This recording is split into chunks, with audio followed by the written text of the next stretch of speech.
Programang ito ay rated SPG. Striktong patnubay at gabay ng magulang ang kailangan. Maaaring may masiselang tema, lengguwahe, karahasan, sexual, horror o droga na hindi angkop sa mga bata.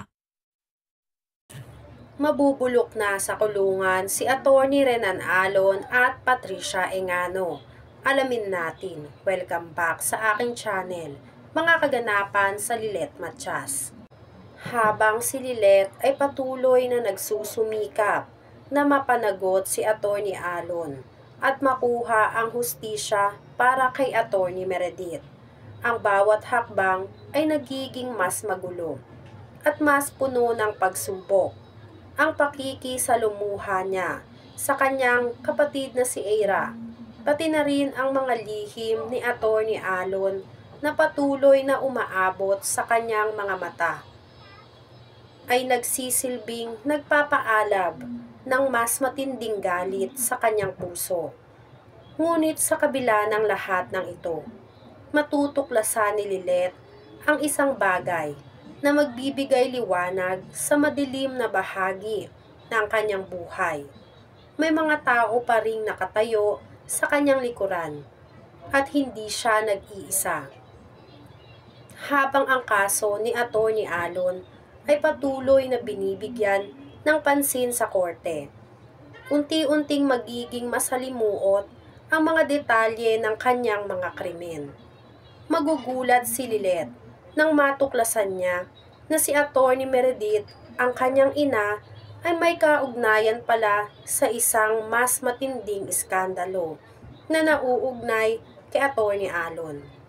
Maghahanap siya ng mga dokumento, maghuhukay ng mga lihim, at ang kanyang buhay ay unti-unting magiging peligrosong pakikibaka. Ang mga litrato sa bag na natagpuan ng Soko at ang mga cellphone na ginamit ni Atty. Alon sa kanyang mga krimen ay magbubukas ng pinto sa isang mas malalim na misteryo na may kinalaman sa isang malupit na samahan ng mga kriminal na magpapabago sa buhay ni Lilet Matias. Tao lang, may hangganan. Habang patuloy na tinutuklasan ni Lilet ang kasaysayan ng kanyang ina at ng kanyang mga pamilya, hindi niya maiiwasang magtampo sa kanyang kapatid na si Eira. Patuloy ang hidwaan sa pagitan nila. Ngunit may isang gabing magbabago ang lahat. Si Eira, bagamat sugatang emosyonal at galit, ay magsisimulang magpatawad at makita ang sakripisyo ng kanyang kapatid na si Lilet. Isang gabi, magpapakita si Lilet ng mga dokumento at lihim na nagpatunay na ang kanyang ina ay talagang isang biktima ni Atty. Alon. Hindi lang ng kanyang galit, kundi ng mas malalim na plano upang sirain ang kanilang pamilya. Dito ay magsisimula ang isang pag-unawa at magbubukas ang pinto ng pagpapatawad sa pagitan nila. Ang pakikisalamuha ng katotohanan at kasinungalingan. Habang patuloy ang kaso laban kay Atty. Alon, magugulat si Lilet nang malaman ang bagong twist sa kanyang laban. Pumasok si Atty. Alex Romantico, ang matalino at bihasang abogado, upang ipagtanggol si Atty. Alon. Ngunit mabilis na magiging malinaw kay Lilet na may mas malalim pang koneksyon si Romantico sa mga nangyari sa nakaraan, kaya't maghahanap siya ng paraan upang mapatunayan ang tunay na mukha ni Atty. Alon at ng mga taong nasa likod ng kanyang mga krimen. Sa isang hindi inaasahang pagkakataon, magbubukas si Atty. Alon ng isang lihim kay Lilet at sa kanyang abogado. Mag-aalok siya ng isang kasunduan, ngunit hindi ito matatanggap ni Lilet. Ang katotohanan ay magpapakita ng mas matinding pagsubok sa kanya.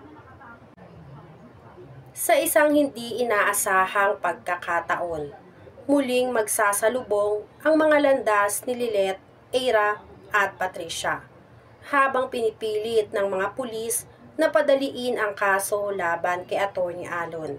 Si Patricia ay nagbabalak ng pagtakas, mula sa bansa upang takasan ang mga krimen na nauugnay sa kanilang pangalan. Ngunit hindi maiiwasan ang mga mata ni Lilet at ng mga kasama niyang naghahanap ng katarungan. Magkakaroon ng isang malaking pagpapahayag si Patricia tungkol sa mga kasamahan ni Atty. Alon at ang mga kasabwat nitong mga tao sa ilalim ng kanyang ilalim. Pati na rin ang banta na ang bawat lihim ay maaaring mabunyag. Si Patricia ay maghahamon ng isang huling laban kung saan isang araw makikita ni Lilet ang pangalan ni Patricia sa isang news headline bilang isa sa mga pangunahing tauhan sa likod ng mga krimen ni Atty. Meredith. Pagtanggap sa katotohanan at pagpapatawad. Habang si Lilet ay patuloy na nakaharap sa mga pagsubok at patuloy ang laban sa korte, siya rin ay maghaharap sa isang mas personal na laban. Sa huling pagsubok kay Eira, mas magiging buo ang kanilang pagkakaintindihan at magpapatawad sa isa't isa. May iwasan ang isang digmaan na magbabalik sa kanila sa mga kalungkutan ng nakaraan. Ang pagpapatawad ni Eira kay Lilet ay magiging simbolo ng kanilang muling pagsasama bilang magkapatid. Ngunit sa kabilang nito, si Lilet ay magsisimula ng bagong yugto sa kanyang buhay.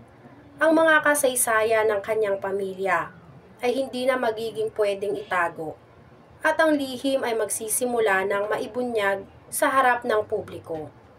Ang mga sakripisyo, mga pagkatalo, at mga tagumpay ay magbubukas ng isang mas maliwanag na daan para kay Lilet. Pagharap sa katapusan ng laban. Isang malupit na desisyon ang haharapin ni Lilet. Matapos ang matinding laban sa korte, may papakita na kay Atty. Alon na hindi siya magpapatalo at ipaglalaban niya ang kanyang ina at ang hustisya para sa lahat ng biktima ng kalupitan ni Atty. Alon. Ngunit isang malaking tanong ang magbabalik kay Lilet. Paano kung ang katarungan ay hindi matamo sa mga legal na pamamaraan? Paano kung ang tamang hakbang ay hindi sa korte, kundi sa kanyang sariling puso? Ang kanyang laban ay hindi natatapos sa paghatol, kundi sa isang mas malalim na pag-unawa sa pagtanggap sa kung ano o paano ang bawat hakbang ay may mga sakripisyo at panganib.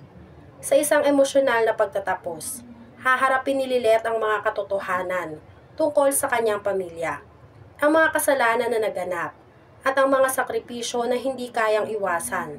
Ang kanyang laban ay hindi lamang laban ng isang tao, kundi laban sa isang sistema na minsang nagtakip ng mga kasalanan. At ngayon ay muling haharapin ang lahat ng ito sa ngalan ng hustisya.